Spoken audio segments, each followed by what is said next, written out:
Kahit naging positibo mga boss si Klay Thompson sa kanyang panibagong team ngayon na Dallas Mavericks at kung ano pa ang kanyang maibibigay upang ito'y matulungan sa kanilang gustong makuwang kampyonato sa NBA, hindi naman maitatanggi na siya'y humihina na at hindi na siya ganoon katulad pa nung dati sa Golden State Warriors.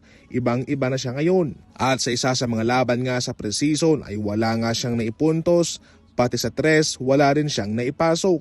Ngayon pa man sa mga sumunod na mga laban mga boss ay bumawi naman siya. Sa edad na 34 years old, itong si Klay Thompson ay nananatiling isa sa mga magagaling na mga veterano. Subalit yung issue sa kanya ay humina na siya at hindi na ganoon kaganda yung kanyang shooting pa. Subalit nakakaintindi naman itong si Paul Pierce na itong si Klay Thompson ay magiging contributor naman daw pagdating sa playoff. Doon lang mararamdaman yung kanyang presensya kung saan napaka-importante ng bawat laban. Giit pa ni Paul Pierce, that's what I'm thinking. As you get older, the regular season, you kind of try to get through it and you save the special performance when it really counts. Bilang isang veteranong player, tumatanda na, hindi raw talaga mararamdaman yung presensya ng isang veterano sa regular season. Bagkos ito'y naka-reserba daw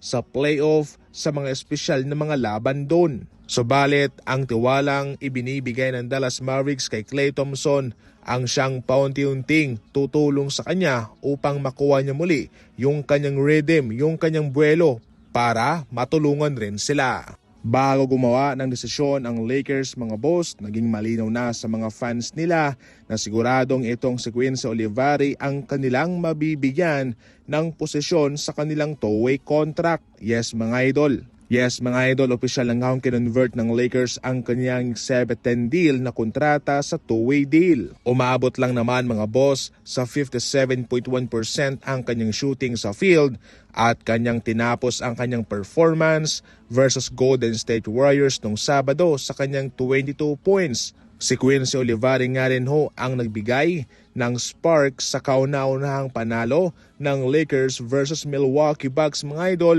kung saan siya ay nakapuntos sa mga crucial na minuto at kabilang din siya sa mga gumawa ng run para kanilang matalong tuluyan ang Milwaukee Bucks sa kanilang labang iyon. Tunay na nakakamangha pati si LeBron, napahangan niya mga idol at kaya hindi naging mahirap para sa Lakers ang gumawa ng desisyon para tanggapin itong si Quincy Olivari sa kanilang kupunan.